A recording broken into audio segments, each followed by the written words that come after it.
Hey everyone, welcome back to the Sports Psych Show. Thanks so much for joining me. Today, I'm honoured to be speaking with Professor Mark Williams. Mark, great to have you back on the show. Thanks, Dan. A pleasure. Enjoyed it so much last time.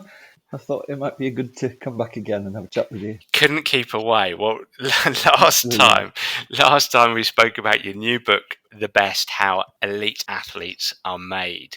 And this time we're going to be talking largely about a book that was actually released slightly prior to that, a year or so prior to that, Anticipation and Decision Making in Sport, a book that you edited alongside Robin Jackson. I think before we get started with that, why don't you reintroduce yourself to the Sports Psych Show audience?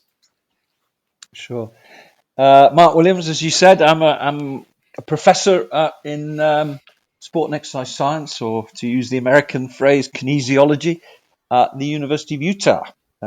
Currently living in Park City, Utah, or splitting my time between Park City, Utah, and the Wirral in the UK. And I've been a sports scientist for 30 odd years now, and worked at different academic institutions in the UK, mostly at Liverpool John Moores University, but Brunel University as well, and also in Australia at the University of Sydney and in the US. And my background essentially is in sort of cognitive science, skill acquisition, expertise, and actually my PhD was on this particular topic, the topic of anticipation in sport, notably football. So even though I have some diverse research interests, this is probably the one that has been closest to my heart over the last 3 decades or so. And I continue to do some work in it. And, both research work and, of course, some coach education work around this particular theme. It's an area, Mark, that absolutely fascinates me as a sports psychologist. It's something that I suppose I've delved into off my own back. But having been blessed with the opportunity to stand by the pitch of many Premier League soccer training pitches and watch some of the best players in action, and knowing what I know about game intelligence and breaking that down to anticipation and decision making, I feel it's something that is a real sort of hidden mediator or silent mediator of success in team invasion sports. It's not often spoken about by coaches, other than possibly some coaches historically, to say decision making, you can't teach that, you got it or you haven't got it, and sort of leads me to sort of head scratching and knowing of your research and other people's research. I just wonder if it is trainable, and obviously we're going to talk about that today. But I suppose that's my first question before we dive into the book and look at it in slightly more granular detail. This notion of searching and deciding and executing, anticipation, decision making, for me, it's just so important. It's that hidden mediator, if you like, Mark. Yeah, I mean, without doubt, I think certainly at the highest level in those team sports that you talk about, then most coaches will allude to the fact that the notion of game intelligence is super important. And there is some data that certainly I've collected over the years with colleagues that suggests that, maybe early in development, some of these physical and physiological characteristics are the dominant factors, but that later in development, perhaps at the elite level, it's the technical, tactical, notionally the psychological factors that perhaps are more determining. And one of those, of course, is this ability to read the game, to make the right decisions at the right time under pressure. And it's interesting, obviously, the phrase that we often use in this regard is game intelligence, but there isn't actually a formal definition of game intelligence in that regard in terms of what it actually constitutes. Most of the research work has actually been on anticipation. How do people decide what opponents are going to do, to read the game, if you like. There's then slightly lesser research work on decision making per se. How do people constitute a strategic response to what they think is going to happen next? And recently there's been increasingly a little bit more work on creativity. So the assumption here is that anticipation, decision making, and creativity, in my view, would be part of game intelligence, but it is conceivable that game intelligence may even be broader than that, and may take in some other factors that are probably not well researched at the moment. Well, your book, Anticipation and Decision Making in Sport, is divided into three parts. Part one, anticipation in sport. Part two, decision making in sport. And then the third part, training anticipation Mm-hmm. and decision making. So the practical side of things. You brought together a whole host of researchers, and it's a fascinating read. Let's start with part one, Mm-hmm. anticipation. I've picked out some selected chapters, Mark, but please throw at me any information you want to from any part of this Sure. section. To begin at the beginning, chapter one, and very much beginning at the beginning. This is about examining the biological motion Mm-hmm. perception that people engage in when striving to anticipate the actions of an opponent. So my basic interpretation of that is sort of trying to detect what parts of our body, I suppose, are mainly our visual Mm-hmm. system, that we use to help us anticipate. Am I getting that right? And do you want to talk a little bit about this chapter? Yeah, well, let me potentially put a little bit of a myth in there in the first instance, in so much as that, you often hear the commentators say that the player's got a great eye or supervision, but there isn't actually research evidence to suggest that experts have superior eyesight, superior visual function compared to less expert performers. So the difference, in essence, is not a visual one per se, but a perceptual one. So the differences from a skill perspective are more to do with the manner in which information is actually interpreted and processed, rather than necessarily the quality of the information that arrives at the back of the eye.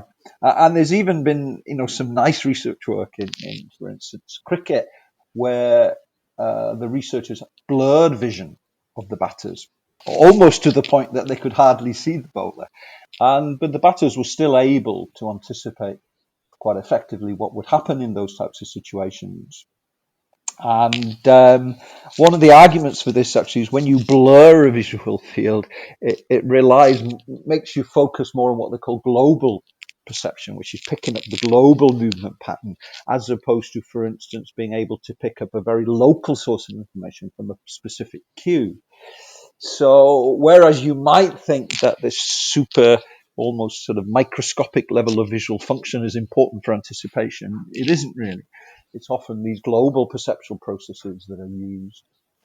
So, I mean, over several decades now, and there's probably been 50 years of work in this particular area, what scientists have done is they've identified these so-called perceptual cognitive skills that successfully discriminate between elite and sub-elite players. And one of those that you've just mentioned there is the ability to be able to pick up information from the body shape of an opponent, and of course, in some instances, a teammate where relevant. But and yeah, they call this biological motion. So it's, for instance, being able to pick up information from the orientation of the hips or the non-kicking foot or the arc of the leg in the penalty kick in football, for instance, or the hips and the trunk region in regards to a forehand drive shot in tennis. And there's probably about 100 published papers that have quite robustly demonstrated that experts are better at picking up this information. And the key plus point here is that much of this information is available before ball foot or ball racket contact, thus allowing them, in essence, to be able to anticipate what will happen ahead of the event itself. What really fascinated me about what you said there, and I'm picturing myself as if I'm playing tennis and I'm a receiver, and I've got God help me, Roger Federer on the other side of the net, right? And let's just use our imagination here and imagine I am a professional tennis player. That global viewpoint rather than specific viewpoint. So what you're saying to me is it's not necessarily that I am casting my uh, uh, perception on a specific location. I might be looking at Roger Federer from a global perspective, but there's something about what he's doing with his hips or his hands or his arms. Whilst I might not specifically look at those areas, globally I'm picking up Mm-hmm. different movements um, that I will process and will signal to me he's going to serve it in a certain direction or in a certain way. Um, am I catching that correctly there? Yeah, I mean, the argument would be that when you're looking at Federer, I mean, expert tennis players are more likely to pick up information from several parts of the body, for Okay. instance, rather than a single source of information. I mean, as I said, it could be the orientation of the hips, the trunk, the shoulder, the arm, the racket orientation. Whereas novices, in contrast, are more likely to be reliant on a single source of information. And of course, at the very novice level, that's likely to be ball racket contact or even the first portion of ball flight. So experts, therefore, have what we might call in the science a huge amount of perceptual redundancy in that there are many multitude or different sources of information that they can use to make that particular judgment. And this, of course, makes them less or more resistant to deception and disguise, if you like, because they're not relying on that single cue which the opponent can hide or try and deceive them with, but they're able to pick up information that's distributed across the system. And I should also probably highlight the fact that it's not just the ability to pick up this biological motion information or postural cues, if you like, that is important. I mean, there are a range of different perceptual cognitive skills that will interact dynamically in these types of situations. So I'll briefly articulate some of the others. So the other one is that certainly in team sports, experts are far superior at picking up patterns, structure, or familiarity in evolving sequences of play. And in a sport like football, for instance, this might be the movement and the interaction between opposing players.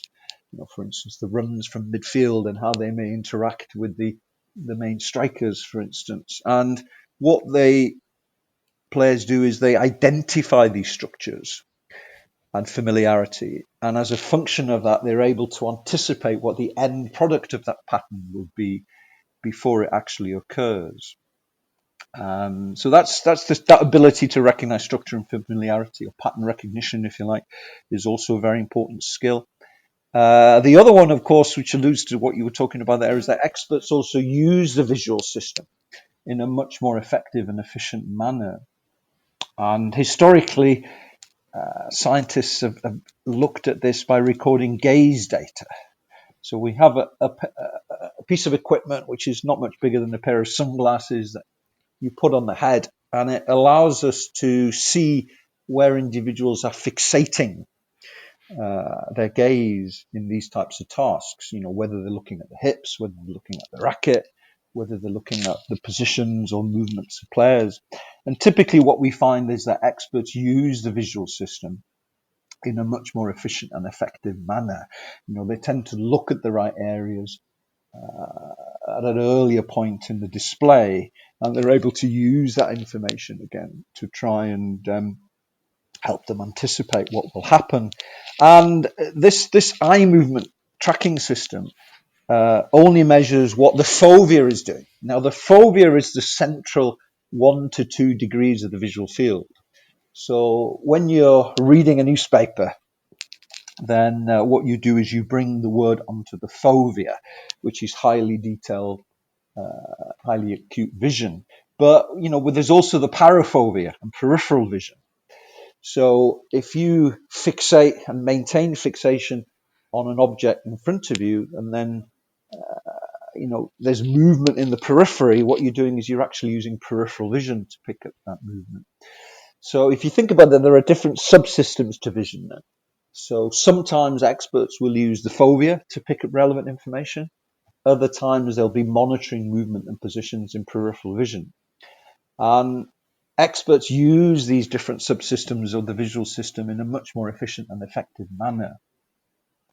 And then finally, experts through extended exposure to the sport have built up this vast library of what you might refer to as situational probabilities, in the sense that given the context and the situation of the game, given where you are, where the opposing players are, where the ball is on the pitch, etc., what is most likely to happen in these kinds of situations? So issues like who you're playing against, your knowledge of those opponents, your knowledge of being in similar situations time and time before, helps you create a priori predictions, if you like, as to what might happen in these situations.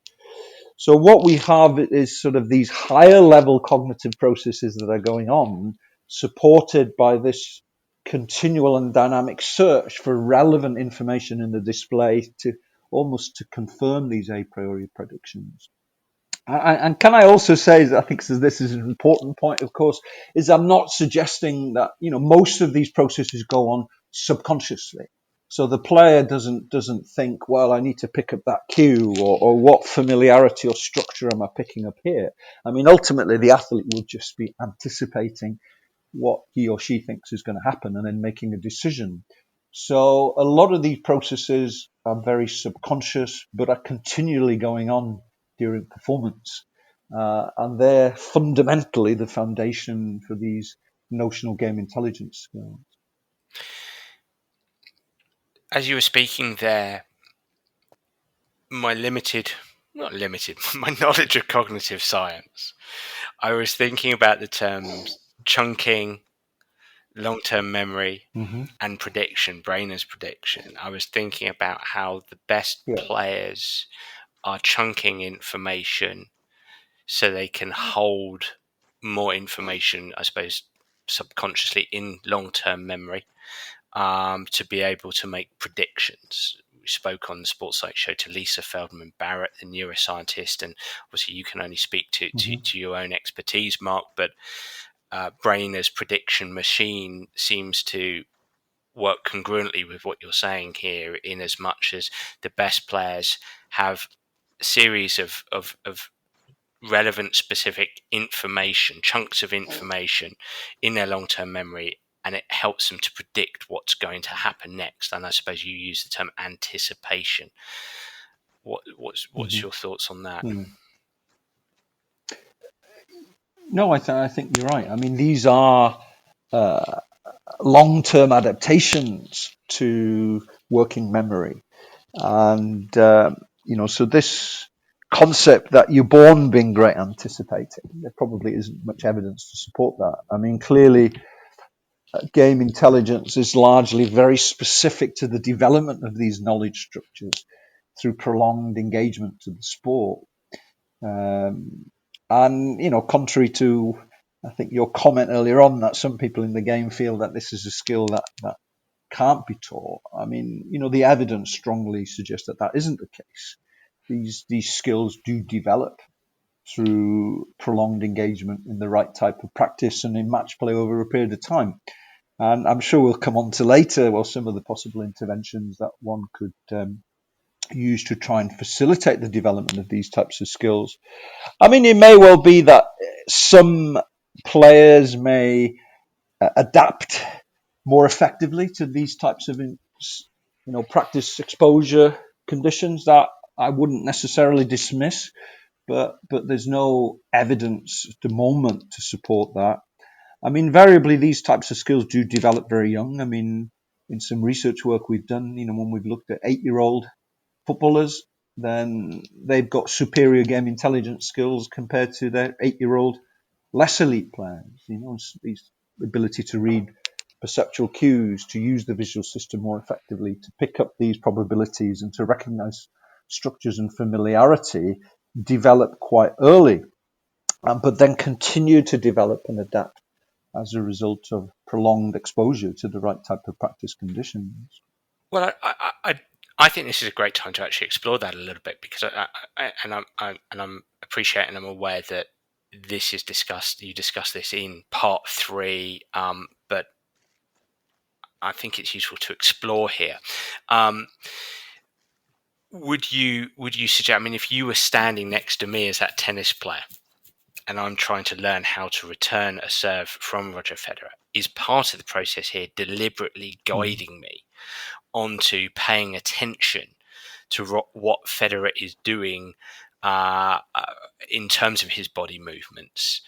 And alongside of that, you mentioned 8-year-olds, elite versus non-elite 8-year-olds, and obviously there's some debate whether one would utilize that term elite, but very accomplished 8-year-olds versus less accomplished 8-year-olds. Yeah. Mm-hmm.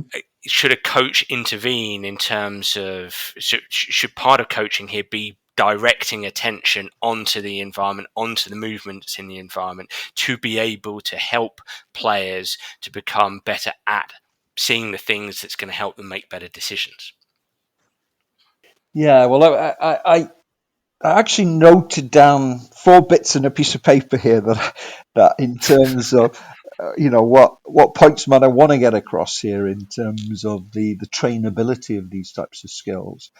Okay, And I will come on to that one if it's into the last of the categories. But maybe if I went through these, and then please. Yeah, they brilliant. may trigger some suggestions, thoughts from people who might be listening. I mean, the first one is one of the strongest rules of science is specificity. In essence, players adapt to the specific constraints of the practice and competitive environment. So clearly, one of the key aspects here is that if you want players to be good at decision making, then you have to create practice environments which encourages them to make decisions and to anticipate. Now, whilst that may sound quite simple at one level, I mean, I can in essence tell you, that it's not necessarily what's happening in the field, although I think things are improving. And I'll give you a couple of examples of studies. In one instance, we did a video-based analysis of 80 coaches working with. A third of them were working with Premier League academy players, a third of them were centres of excellence, and a third of them were charter standard clubs. And we videotaped the sessions to see what they were doing with these players. And then we coded the sessions based on the amount of time that players spent participating in training form activity. Now, training form activity would be things like physical work without the ball, warming up, warming down, sprint training. Technical work would be working with the ball to try and develop technique. And then skills practices would be sort of working with the ball and an opponent. And then playing form activities we thought were conditions that better reflected the demands of competition and match play. So there were things like small-sided games, condition games, defense via attack, etc. Now, you could argue, of course, that in the training form activity, there isn't a lot of time that is spent in decision making. Normally the decision is already decided for the players and then they're involved in the execution of it. Whereas in the playing form activity, there is more scope for players to engage in decision making and perception. Now, typically, we had 3 age groups, under 9, under 13, and under 16, but coaches at all levels had, on average, 65% of time was engaged in training form activity, and only 35% of time was engaged in playing form activity. So clearly the question is that the optimal balance in regards to the development of game intelligent players around decision making. And we were actually approached many years ago when I was at Liverpool John Moores University, and we did a study. I won't mention the club, but we went to a very top club across Europe, and the club was interested in the development of these game intelligence skills. And the first thing we did is we recorded training, and we recorded training with the adult players, 2 of the younger age groups, and we did a similar process. We kind of videotaped the sessions, quantified the amount of time spent in actual strategic and tactical decision making. And we found very similar findings. Only 35% of the time were coaches having these players engage in situations where they had to make decisions. So I think the first issue here would be, how do we develop practice sessions where there is more opportunity for players to be engaged in decision making, and so that they could learn through trial and error. So that was the first condition. To know whether you've got any comments or questions on that.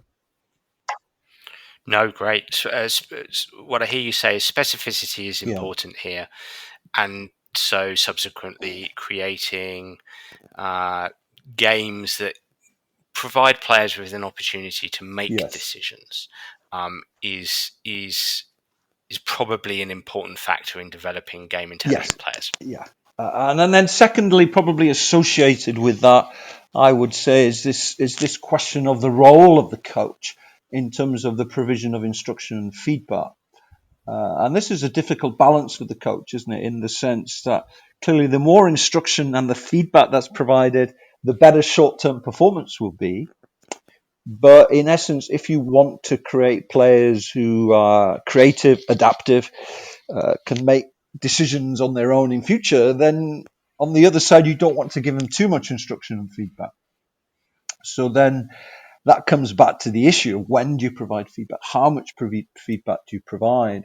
I mean, ultimately, of course, the ideal scenario here is that coaches act as a catalyst in regards to creating an environment where players have to make their own decisions and then learn from that and develop and adapt. So that doesn't necessarily mean that the role of the coach is redundant, but the coach has to be very subtle and intuitive in regards to, when is providing instruction most beneficial for learning in that child, or providing feedback. And ironically, in the video-based sessions that we did when we coded training form and playing form, we also had a lapel microphone on the coaches, and most of the coaches were providing a running commentary of what was going on, as opposed to being very selective in how they provide instruction and feedback. So whereas that running commentary in essence may help constrain performance in the practice session, that is not the conditions that exist during competition and match play. So it's getting that balance right, I think, which is important in regards to the development of those skills.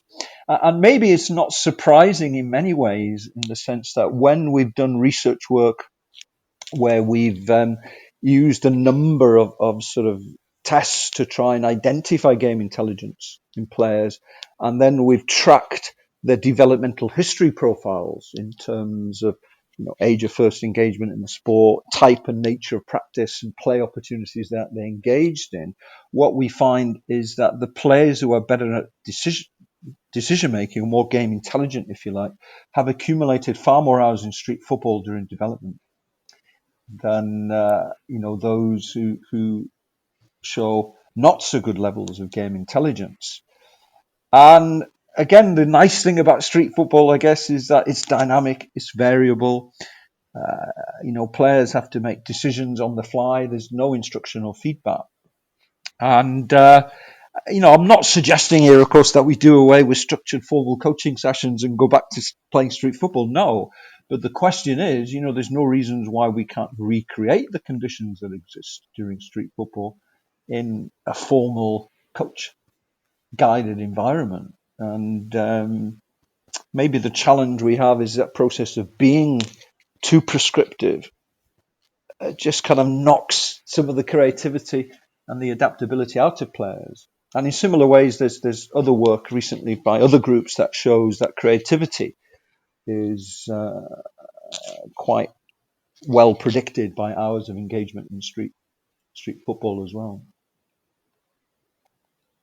What I'm hearing you say there is that the earlier we start players in terms of environments that help them make decisions, the better. And when you add the role of the coach, there can be great nuance there in terms of impact that we might want to consider when we feed back, how much we feed back. And what the research is potentially telling us is that less can be more on occasion, that we might want to consider as coaches, that being more hands off might let young players experience decisions, assess those decisions, and subsequently improve their capacity to make more effective or more optimal decisions based on what they've experienced. Yeah, no, that would be correct. Yeah. And again, I keep coming back to this issue of specificity being very important. And I think one interesting point for me to make as well, of course, is that, when I was talking about some of those, what we call perceptual cognitive skills earlier on, like ability to pick up postural cues and pattern recognition, etc., we also know that stressors like anxiety and fatigue have a big impact on how we process information. So we know, for instance, that when players are anxious, they change the way that they use the eyes to process information. And they perhaps become more reliant on these postural cues, per se, because the argument is that to process those cues doesn't take up a lot of mental effort, whereas more higher level cognitive skills like pattern recognition or using probabilistic information arguably does use up more mental effort.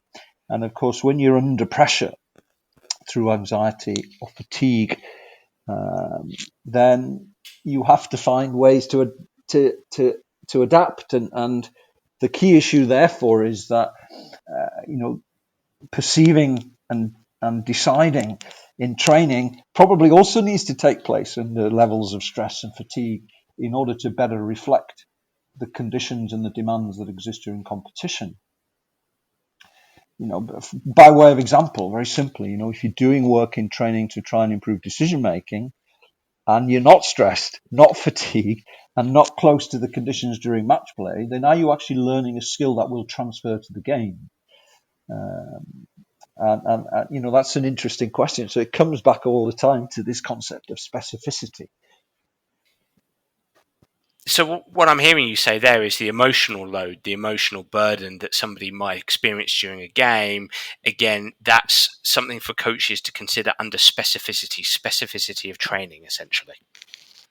Yes, I mean, very much so. And I know coaches will say that it's always difficult to recreate the same emotions and stressors that exist during match playing in practice. But inevitably, that is important. I mean, the closest we can get to recreating those conditions in practice, obviously, the better that will be, because we know that it's important for players to be able to adapt to those stresses. And obviously, the more practice and opportunity they have to do that, the more likely it is they'll be able to find ways to deal with that pressure and channel it in the most appropriate manner. Specificity, role of the coach. You mentioned 4 aspects. What's the third? Yeah, the third one, actually, we probably know less about, and in fact, this may span more so into your area to some degree, Dan, is the concept what we might recall sort of the role of metacognitive skills in the development of decision making. So skills like self-regulation, self-reflection. And here's an interesting question that I don't necessarily have the answer to. But let's say hypothetically you could identify, half a dozen players who were very game intelligent from the coach's perception and half a dozen players who weren't so good. Then the interesting thing would be, are there different thought processes that underpin performance and practice in those individuals? Do the players who are good at game intelligence, do they spend a lot of time reflecting about what went right, what went wrong in practice and in match play? Do they think quite extensively before the next game? What are they going to do? How are they going to adapt to this situation? Or in essence, of course, you could go the other way and you could argue, well, maybe players that are very creative and very intuitive in their decision making don't spend a lot of time thinking about the decision making. If you think of, say the Wayne Rooneys of this world who might just play and play what he sees. So I guess it raises a couple of interesting issues here. Clearly video feedback is used quite a lot in football clubs and in other sports to try and facilitate decision making. Where coaches might sit down and go through the previous match with players, highlight maybe what might be perceived as good decisions and maybe not so good decisions. Now, clearly, that kind of intervention helps develop this conscious, explicit knowledge.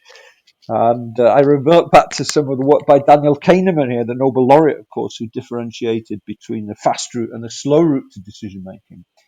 And certainly those kinds of feedback-based interventions, question and answer approaches from the coaches, do you think that was the right decision? Why do you think that was the right decision? May well be helpful in developing those explicit knowledge bases that underpin some of these slower aspects of decision making as proposed by Kahneman. But would the same kinds of approaches work for the development of maybe this faster, more intuitive aspect of decision making, playing off the cuff, for instance? Or maybe that's all a function of the development of the training environments. So for me, I think there are a lot of interesting questions around potential sports psychology interventions like self-reflection, self-regulation, thinking about cognition and what we're doing, and whether in essence that helps in the development of decision making, or certainly certain types of decision making. You got me thinking here. So none of what I'm about to say is empirical at all, as you've alluded to. It's sparse, but I'm Yeah. going to give you a combination of my opinion. Well, not a combination, opinion drawn from experience. Hmm. Because I just think this is fascinating. I think that let's take self-reflection first of all. I'm very mindful in my role as a sports psychologist with a team or with an individual. If I'm engaged from a performance psychology perspective, so help me explore things that are going to help me potentially perform better or us perform Hmm. better. I think self-reflection can be neglected by athletes, especially at the elite level, at the professional level. The quality Hmm. of that reflection, I think, because I think reflection, they do reflect, but they don't do deliberately or intentionally. But a broad brush statement there, but by and large, and I think that they can learn, even if it's just asking themselves questions around, what went well, what can go better next time, and then taking a more granular, reflective approach to what went well, and potentially directing it towards game intelligence stuff.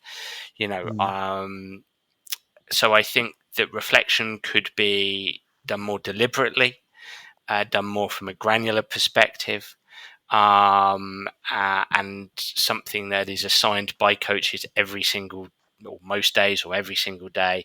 And I think that could potentially, if we were to relate that to the potential that self-reflection could lead to synaptogenesis, Hmm. hypothetically, that we could, Yeah.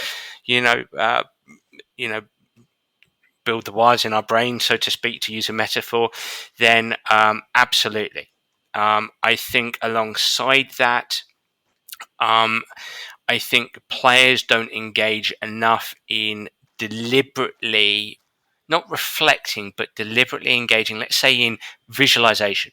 And this might Hmm. come under cognitive specific visualization, around game intelligence. So I'm going to spend 5 minutes here just thinking about um, anticipation and decision making. I'm going to create a world where I'm reflecting on that. I think or I'm thinking about that. I'm visualizing that. I think that is an instrumental thing that I think athletes can do better. Certainly in the world of football, in my experience, and it's just my experience, I find that elite level footballers focus more on the stuff that's gone badly and don't use guided visualization very effectively.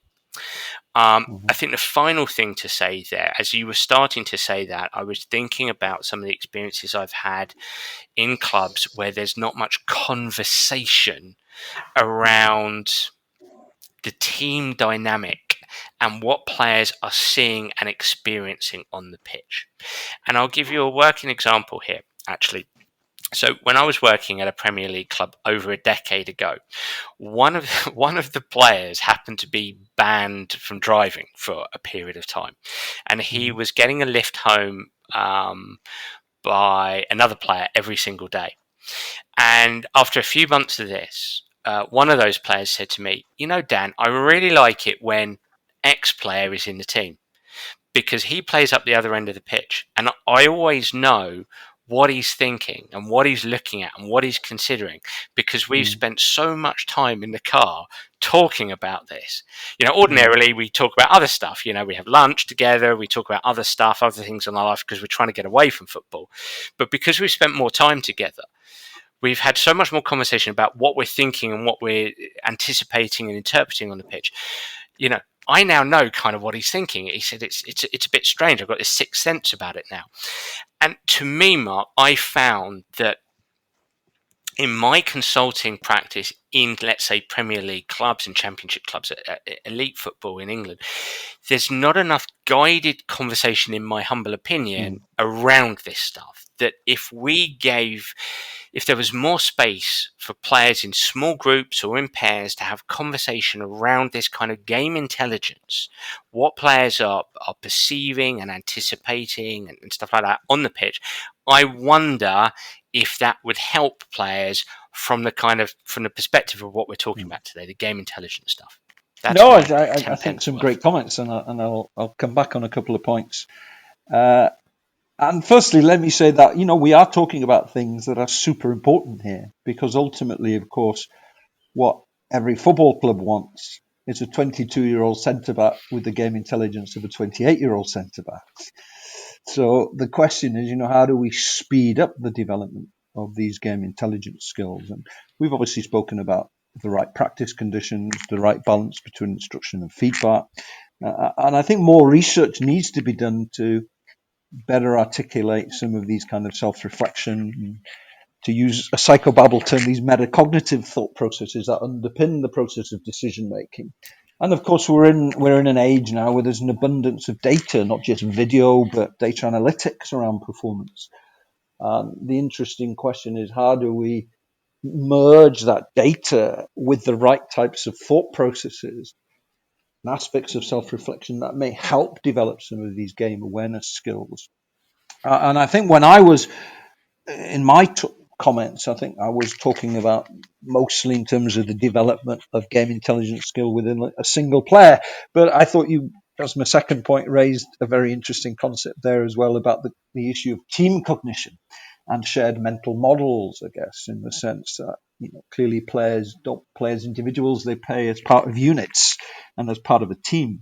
So, how do we create these shared mental models around decision making that creates more coherent units, more effective units, and more effective teams is also equally important.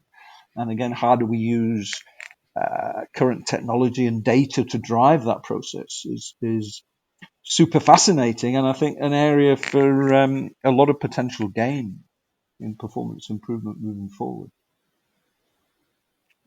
And I think, to speak to the individual as well, one of the most enjoyable places to work in a football club, and I suppose any sporting organisation, again at the professional level, can be the medical department. It can be frustrating being in there because you want to be out on the pitch and observing, but the medical department is wonderful because there's a degree of psychological safety in there for players. The conversations they have with physios and medical staff aren't necessarily the conversations they have with coaches, and it affords one the opportunity to have some really interesting conversations with them and ask them engaging questions. And I can think back to my last consultancy where there was a player who certainly for a period of time would have been regarded as one of the better strikers in, let's say, the Premier League, arguably in Europe for a bit, and just to quiz him on, again, what are you looking at? what are you considering when you're competing? When you're there and you're, let's just say, up against defenders such as Rio Ferdinand and Nemanja Vidic, from yesteryear at Manchester United, and so on and so forth. And again, I just, what it makes me think, and listening to you, Mark, is as you've mentioned, that we might want to turn down the volume of instruction, not to zero, but to a degree on the training pitch when we're in meetings with the group, but also with individuals. When we're engaging as coaches with individuals, the more questions perhaps that we ask that individual, the more we help him to reflect on things, to consider things, to highlight, to magnify what he does. Again, I come back to, are we helping him through a process of metacognition, thinking about behavior, and then subsequently reinforcing the stuff he's doing or she is doing to execute with game intelligence. And then we can start asking further questions to explore more. Well, what other things can you do? And so on and so forth. Again, are those conversations happening not just as a group, but one-to-one, coach to athlete? I wonder sometimes. Yeah, it's interesting. And it also comes back to this issue, which is a theme that's gone through our conversation so far, I guess, is the relative benefits of invoking very explicit forms of cognitive processing to more implicit, like, or discovery learning types of thought processes and strategies, and what the right balance is between this. And I'm just thinking of a very practical problem now, for instance. So if you take the concept of data analytics again, so for instance, the data, and I'm assuming all the Premier League clubs will have access to data. Let's take a player like Harry Kane. So everyone will know exactly what run he's made in every moment of every Premier League game, what pass he's played, what shot, what action, any moment in time. And obviously, if I'm a centre back and I'm playing against Harry Kane in the next week or two, then that knowledge would be helpful for me, wouldn't it? In the sense that we're invoking aspects of artificial intelligence here, I guess. But there's part of me that if I was a supercomputer and I could make that knowledge subconscious, then I would know exactly what Harry Kane would do by virtue of the fact that all that knowledge is stored in memory, which allowed me to predict, given where the ball is, the stage of the game, the time, positioning, what might happen in that situation. So the interesting question is, well, yes, but it's a very explicit form of decision making. And then what happens if he does something that is totally unexpected and out of the blue? And then would I be able to cope with that if my strategic aspect of decision making is based around that explicit knowledge? So it's an interesting question in regards to how helpful is that type of explicit instruction, and what is the right balance between that and this sense of creating environments where players can also make decisions in a much more intuitive, implicit manner. It's where the onus is again with the coach and the player, and how do you get that balance right? To use a phrase often used by another leading professor of performance psychology, it depends. I suppose it depends. It depends on, but that made me think of the importance, without getting completely off track here, of the coach-athlete relationship, and part of that is the oft sort of thing said about know your players, but it's interesting, Mark, because in my world, I live in a consultancy world when a player might say to me, Dan, that's all very nice, but I'll just be overthinking then, and that's just not how I play best. And it's that I'm going to overthink, so I'm not going to be able to play very well. I've got to clear my mind, and you come up against all kinds of individual variabilities and individual variables, sorry, and intrapersonal dynamics, I suppose. But I think, again, to use a phrase that we're using more and more in psychology, psychological safety is important here. And I think if you've got a psychologically safe coach-athlete relationship, one whereby each the coach and the athlete is afforded the opportunity to express opinion and pose different ideas, then you could potentially have that conversation without harming your relationship or without harming the potential for that athlete to, to talk to that athlete about something that might be to the detriment of their performance. Yeah. I mean, a more concrete example of the Harry Kane illustration, perhaps, is maybe the penalty kick scenario. Where nowadays a lot of clubs look at the previous history of penalty takers in terms of their preference to go to different parts of the goal for penalty kicks, and then they try and convey that information to goalkeepers. And the research evidence suggests that if those two sources of information are congruent, in so much as that the player does go in his or her preferred direction, then anticipation performance is significantly enhanced, and there's a much better chance of the penalty being saved. But in contrast, if the player does something totally different and is incongruent with the prior expectations, and the reverse happens, in the sense that obviously we have deception, and it takes longer to respond from the goalkeeper's perspective. And maybe this is part of the beauty of sport, isn't it, and the art aspect to it, in the sense that there's always an element of risk, of success, of failure, and it's getting that right a little bit. It's either the very frustrating aspect of sport and coaching, or it's the beauty of coaching. It's challenging, isn't it? Sorry, Mark, I interrupted. No, I mean, ultimately as a scientist, I find that, or I see my role as developing the professional knowledge of coaches, but there's no doubt that there's a huge amount of craft knowledge that goes into the process of coaching. But whilst I think scientists can help coaches in terms of providing some principles, some guiding philosophies, invariably there aren't clear answers to a lot of these questions. And craft knowledge is particularly important.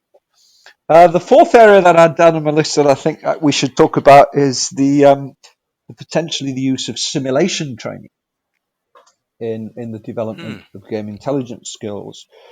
Now, by simulation training, what I mean is the use of technology like video or virtual reality to recreate specific decision-making situations. And, this technology has moved forward quite markedly over the last decade, particularly with the advent of 360-degree wraparound videos, increased camera technology, our ability to recreate performance situations, and, of course, virtual reality. And I know a number of the top clubs are now using virtual reality.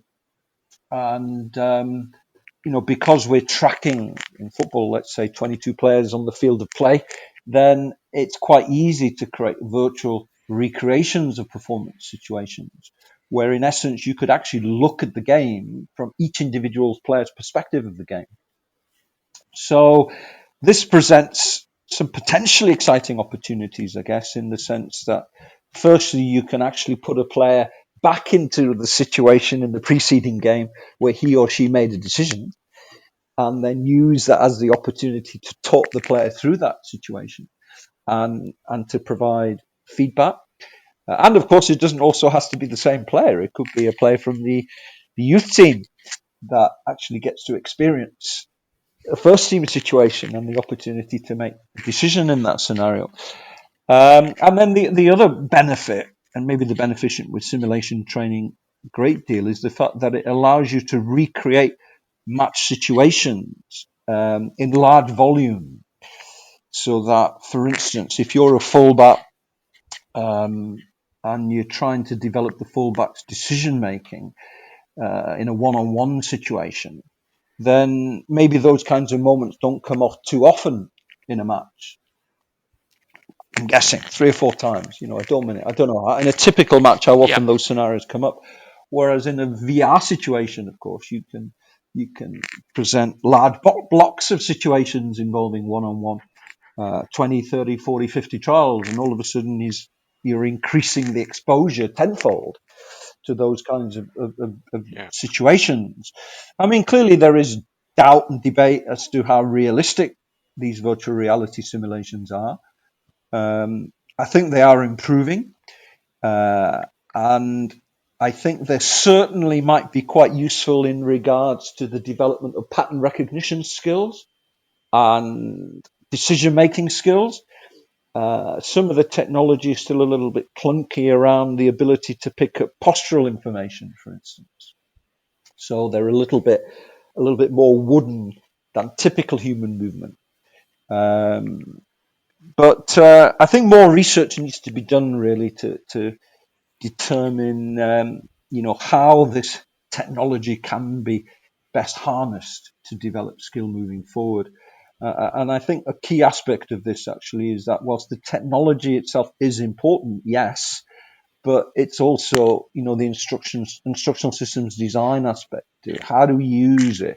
What kinds of scenarios do we present to players? What kind of information do we present to players? How do we present feedback? I think are questions that still need more research as we move forward on the issue. Do you suspect that in about a decade, visual simulators will be utilized in the EPL, the NFL, the NBA, in every, I suppose, big sporting organization? There will be there will be simulators used within training sessions. I would say so. I mean, if you look at other industries, I mean, the use of simulation training has generally grown quite markedly over the last decade. So in medicine, in aviation, in military combat, in law enforcement, all are professional domains where virtual reality and different other forms of simulation is extensively used. So why not sport? And the advantage of simulation training, I guess, is that it can be done away from the training ground, potentially in the player's own time. But certainly, for instance, if a player is injured or there's only a limit to how much physical training you can do during a day, then it extends the training process, doesn't it? And with the current generation being very familiar with technology, kids these days obviously spend a lot of their time on FIFA and all these different games. They're used to it and they're already immersed in it to some degree. I mean, my youngest son here, he has a head-mounted VR system at home, and that's where he's playing FIFA. So I certainly think it's going to be a growth area, but the challenges are more about not just the technology, but how do we use it most effectively to develop these types of skills. Mark, you mentioned injury there. I've just got a few more questions before we finish, and you tapped my interest there. Mm-hmm. You mentioned injury. Is there any evidence to suggest that timeout through injury can atrophy game intelligence? Great question. No, there isn't any direct evidence. I mean, there's been quite a lot of published research, of course, that has used very traditional experimental approaches to try and train game intelligence skills. So, you have your classical pre-test, your intervention training phase, your post-test, and your retention test. And most of the retention tests have been relatively short, let's say a week or two. But we did do a study once actually where we did have a 6-week retention period, and we did see quite a decline in decision-making skills over that 6-week period. And I suppose in the same way that we get muscle atrophy when we, don't engage in physical training over a prolonged period of time, arguably there must be some kind of skill atrophy also if we don't engage in technical tactical training over a period of time as well. But there hasn't been enough work, I think, to actually quantify the extent of that skill atrophy. And if it occurs, then how quickly does it come back, of course? Because an argument might be that you don't need as much training to get back to that original level. But I think it's a fascinating question. I've got a couple more, and that sort of atrophy reminds me, as a former professional golfer, if I didn't spend most days around the green chipping, pitching, then we would call it touch and feel. Your kind of touch and feel goes a little bit, and so it just reminded me of that. Absolute raving hypothesis here, Mark, but let's see if we can attach some science to it. with relation to anticipation and decision making. So let's imagine that I'm not a tennis player anymore and I'm a professional footballer and I play in the back line for Liverpool Football Club, and half the back line are out for most of the season. And maybe it becomes a challenging season for us, maybe as a consequence of that. Can one of the underlying reasons be that maybe if I've competed in a stable backline, so sort of 4 similar defenders for a couple of seasons, where I've been able to pick up the cues, the clues, the triggers, the bodily stuff that we've spoken about previously, to be able to anticipate. I know my centre back next to me or my full back next to me quite well. I can anticipate what he is going to do. Could that be a part of potential performance atrophy from that team perspective, or even individual perspective? Because there's somebody different. There's injury. There's somebody different in the back line. I don't really know that player very well. Can that reduce my game intelligence?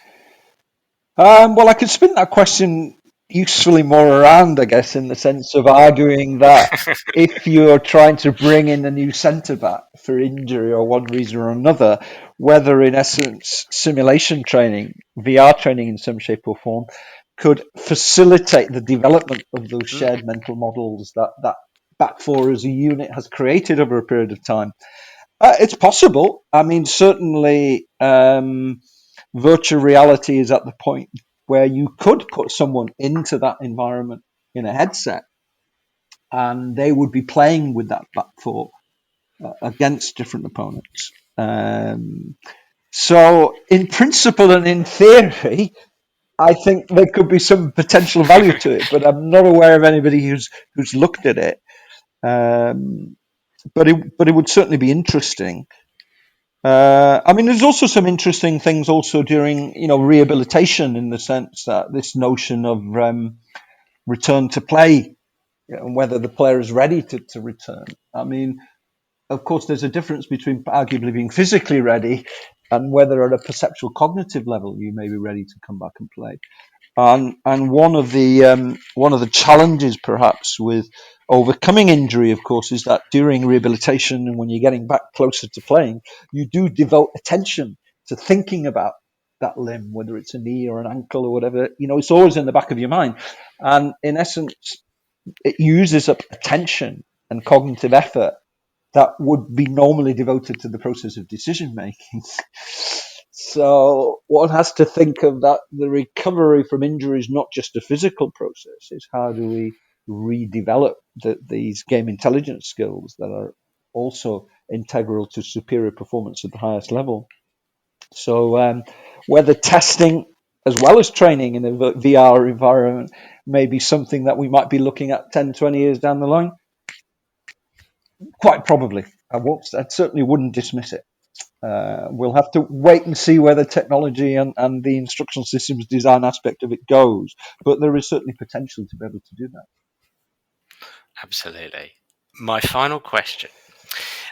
It fascinates me that as you introduce yourself as a cognitive scientist, and you started to talk about the importance of specificity and role of a coach, and so specificity being practice environments that replicate the game essentially, and then you talked about very probably the role of the coach reducing feedback. Is your research is suggesting that less feedback may be optimal.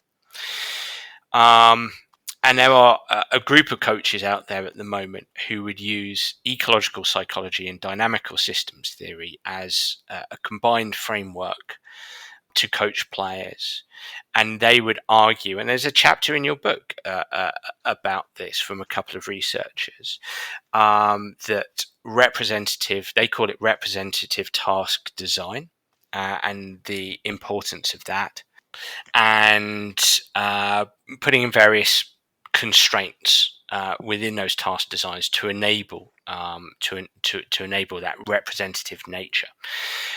Where do you stand? I mean, you're a cognitive scientist. There are people out there saying, well, the brain doesn't work in the way that cognitive scientists suggest, that we're getting this wrong, that there shouldn't be any, I need to use my words carefully. Where do you stand on ecological dynamics, Mark? Yeah, that's a big question, isn't it? I mean, I think I had an exchange with someone on LinkedIn about this the other day. There's this argument that's been put forward that we have cognitive psychology on one side and ecological systems approaches on the other. But, when you look at what both approaches mean as far as coaching is concerned, I actually don't see much of a difference. So, as a cognitive scientist, so I have a background a little bit in both areas, but certainly principally as a cognitive scientist, most of the approaches to instruction are now emphasizing the importance of variable dynamic practice conditions that reflect the demands of competition. We're all arguing about what is the least amount of instruction we need to provide the athletes. We're all arguing about what's the least amount of feedback we need to give. We're arguing that, I don't think constraints is necessarily an ecological dynamical systems concept. I'm a cognitive psychologist. I use constraint. I totally agree with the concept, because all you're doing is you're manipulating the constraints in the environment to increase specificity, create challenge points, and increase workload. So to some degree, I see it as what scientists we might call a little bit of a straw man argument. Certainly from a practical perspective, in terms of what it means as far as coaching is concerned.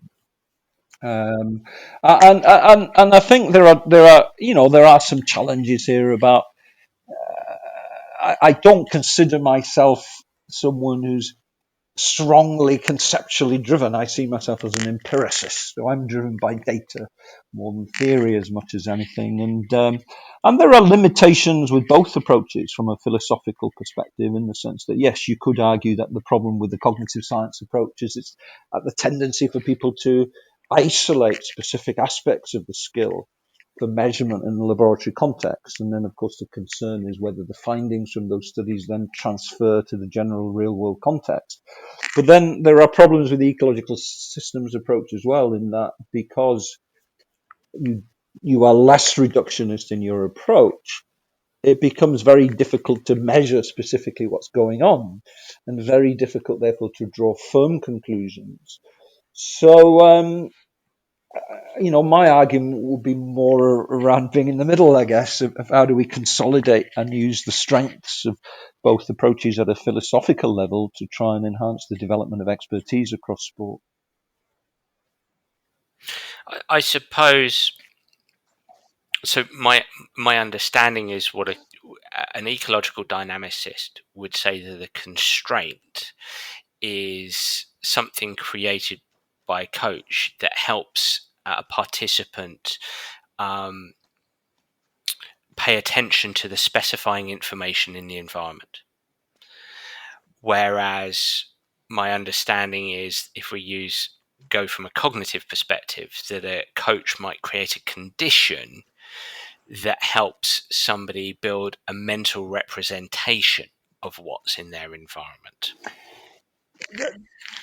From an interpretation perspective, you'd be correct, but from the coach's perspective, what's different? Nothing. Is there anything different from a coach's perspective? Only the way that you're coaching, that you're very much oriented as a coach to the environment and helping somebody orient themselves to the environment, rather than in a cognitive perspective. You can engage in how-to instructions. This is how you do this. Whereas in an ecological dynamics, it's more about react to the environment. What's your relationship with the environment? Listen, I mean, there are clearly differences in philosophical underpinnings in terms of how knowledge is developed, but it's certainly, for me, and I would consider myself as someone who doesn't have massive vested interest in either perspective. Yep. But I mean, I'm interested in the development of skill, and when I look at it from the coach's perspective, I think the take away messages for the coach and how it impacts on coaches' behaviour are the same. Yeah. And I wrote an article with Nicky Hodges in the Journal of Sports Sciences in 2005, which has been very well cited. It's titled something like "Skill Acquisition in Football." Dispelling myths or something of that ilk. But if you look at the key take-home messages from that article, which is mostly written from a cognitive perspective, and look at maybe the take-home philosophical messages that comes out of the articles written from an ecological systems perspective, I don't see much of a difference. The language is different, the phrases are different, the terminology is different. But in terms of practically what are we looking for coaches to do, it's not different. My argument would be that we need to create realistic practice environments that have as much specificity as possible. We need to make sure that we have challenge points that stress individuals. The coach needs to be as hands-on hands-off rather as possible in regards to the provision of instruction and feedback. I guess the issue then at a theoretical level, where in terms of what adaptations then occur from that, I don't know. I mean, my view would be, I'm not really sure that the coach needs to be worrying about that. You would describe yourself as a pragmatist, therefore? You wouldn't Yes. necessarily need to have a theoretical underpinning. Ultimately, as a coach, we need tools. If we've got more Yeah. tools in our toolbox, yes, there's going to be optimal tools for specific contexts or better tools for specific contexts, but we need tools in our toolbox to be able to bring out, and that's what's important first and foremost. Yes. And I suppose the big question here, is, do coaches need a conceptual backdrop to guide their work or not? And I know people will have different views on that, and some will say they do. And my view is probably not. I think they need a philosophy and tools and a knowledge of how to use those tools. But I guess my viewpoint is I'm less clear about the need to have a strong theoretical grounding. Um, that would be my view of it. But as you said, yeah, maybe I'm a pragmatist at heart. Uh, and I think it's also important that I think one of the problems I have, of course, is that coaches, I think, have some difficulties understanding the debate, particularly when some of the verbiage that is used is quite complex and difficult to untangle. And maybe at times these are debates that scientists should be having. And I'm not trying to be condescending in any shape or form here, but maybe they're not the kinds of debates that coaches really need to be having, because philosophically and practically, whichever approach you take, I think the take-home messages don't differ anywhere near as much as what maybe some other scientists might do. Brilliant. I appreciate that, Mark, and thank you for dealing with my hijacked questions at the end there. I think it's a fascinating landscape, and it's somebody who's curious about everything. I wanted to get your opinion and your thoughts on that, so I appreciate that. It's a very prominent Yeah. question, isn't it? And it's one that I see quite often in many mediums at the moment. And debate is useful, isn't it? And to some Yes. degree, I'm just expressing my view of it. I'm sure there will be different views out there, and I'm sure that if you had a room full of people, they probably wouldn't be too easy to get huge agreement. But yeah, there's certainly interesting issues to debate, Of and course. obviously they continue to merit more discussion moving forward. Mark, I so appreciate your time. How can people get hold of the book, and how can people, find out more about your work? The book, I'm sure, is available on Amazon. It's published by Routledge, Taylor and Francis. As you said, it's called Anticipation and Decision Making in Sport. It's actually the first book. It's an edited book, of course, and as you said, we've got experts from all over the globe. But I think it's the first book solely on that particular topic. Um, And I see it's a very important topic. As I said before, it's probably at the very highest level of sport. It's certainly a crucial area that needs work. In terms of my own work, I do have a website. It's www.markwilliamssportscience.com. Or I guess you could just type my name into Google. You better put in sports science, or else you'll end up with Mark Williams, the snooker player. Yeah. But I'm sure you'll track me down somewhere on the internet, no doubt. Perfect. Professor Mark Williams, thank you so much for your time. My pleasure. Always nice to chat to you, Dan. Well, everyone, I really enjoyed that podcast, and I'd love to hear what you, the listener, think. So please do get in touch via Twitter or Facebook or through my website, danabrahams.com, to tell me exactly what you think of the Sports Psych Show. And I'd be delighted to take any suggestions that you have for me.